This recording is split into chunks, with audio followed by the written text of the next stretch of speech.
Welcome to the Squidge and Pop Bubble Workshop. We run multi-sensory activities and lots of bubble play ideas.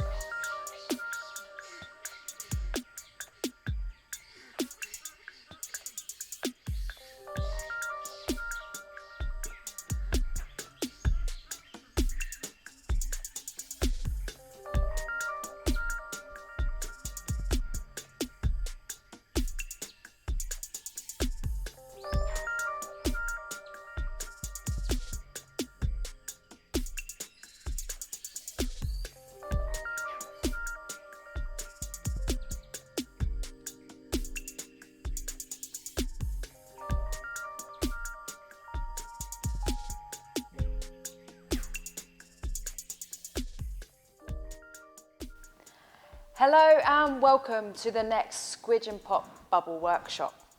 I'm Lisa, your Bubbleologist today. We are going to be making multi-sensory stories using bubbles, light tables and stencils. Let's get ready to learn. So we're going to sit up tall with our feet on the floor, our head pulling like an imaginary string is pulling our head all the way up to the top. Take a big breath in and breathe out. A big breath in through your nose. Reach out your fingers as wide as possible and try and breathe out your nose. Big breath in. Reach, reach, reach. And breathe out. Can you see if you can feel your rib cage expand by bringing your hands to the side of your rib cage, sitting up tall, bring your shoulders down low. Take a big breath in. And feel your rib cage expand. As you breathe out, feel a gentle contraction. Big breath in. And out. And let's just take one more big breath in. Round your fingers by joining your thumb and your first finger together and breathe out. Can you feel if your air is warm or cold? On your hand, on your skin? When we do our breathing exercise, it helps our concentration and focus, and it prepares us ready to listen and learn. So let's make a box. We're not actually going to make the box. The box is from the really useful box company, and I really like it because it's got a flat lid. We want a box without a ridge so we can do our bubble work properly. What's in the box? What's in the box? What's in the box? We have some tin foil. We need lights to tell the story today. I've got a head torch and I've got a camping torch. I've got 3. I've got a piece of paper. I use a scrap piece of paper, it doesn't have to be good. Sometimes card helps, that piece of paper's fine. Put that all aside.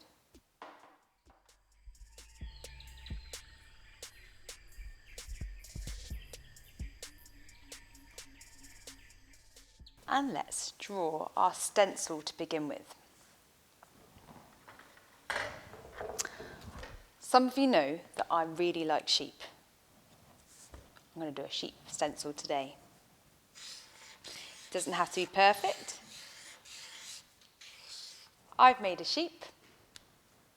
It's got 4 legs, it's got a head and a big fluffy white body. Get an adult to help you cut it out or cut it out yourself. Here's one we made earlier, and we laminated it too, but that's not important. It just helps me use it over and over and over again. I've also made a chicken, and a monkey, a heart, and for today's episode, I've made a tree. What should we do now? Let's make the box. So find our box. We're going to get the tin foil, and we want the tin foil to line the bottom of the box. I cheated, I cut it ready. You want the shiny side to be facing upwards, so it reflects as much light as possible. You get your torches, switch them on, so they stay on. I've got a head torch, and this head torch goes white and red. You can try using different lights to see if it makes different effects in the bubbles. Bubbleologists are explorers. We get exploring in lots of different ways. And that is our light box. Put the lid on. Close up the lid. We made a bubble recipe in the last episode, so do check it out. You're going to need to wet the box. So wet the whole surface of wherever you want the bubbles to touch. If you get a stencil, you need the stencil to be wet as well, because anything that's dry, the bubble will pop. Get your straw, dip it in, take a big breath in through your nose, and then blow.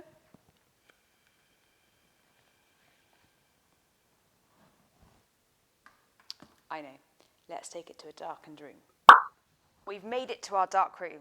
I've got the box ready. And then I'm going to find something to elevate the bubble off of the box.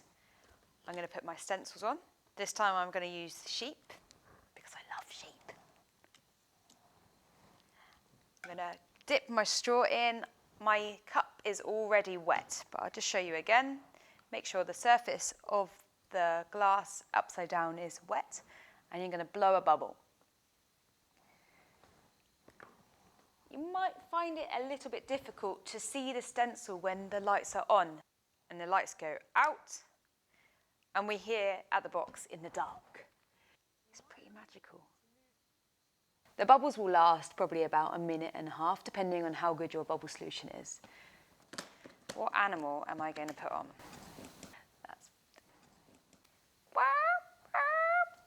It's a chicken! Because I love chickens. Lights going on. You might want to explore with different tops. I've found a cake dish, cake stand. You need to make sure that that is wet. All over. You don't need it to be a swimming pool. You just want a nice light film to make the bubble form on top of the surface. Make sure all the edges are wet as well. Dip the straw in, and then I touch the bottom of the plate. As I blow the bubble, I need to move the straw away with the growth of the bubble so it can grow as big as you want it to be.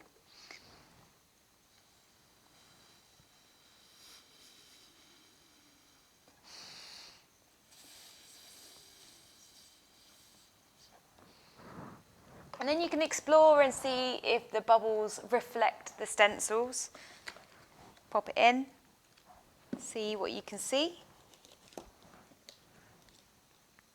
Just be creative, see what you can create and make a show.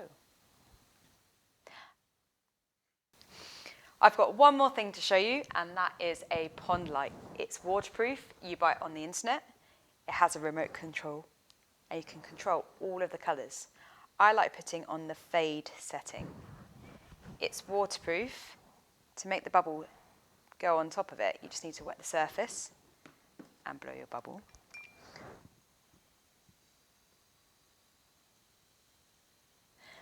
And it's absolutely fascinating to watch the colours bounce off the surface of the bubble.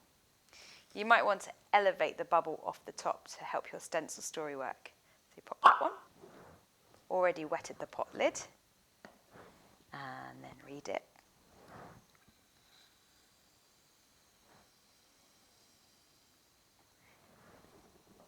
And your stencil story will appear in the bubble wall.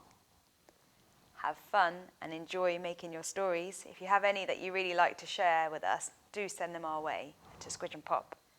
Okay, let's go back to the classroom. Ooh!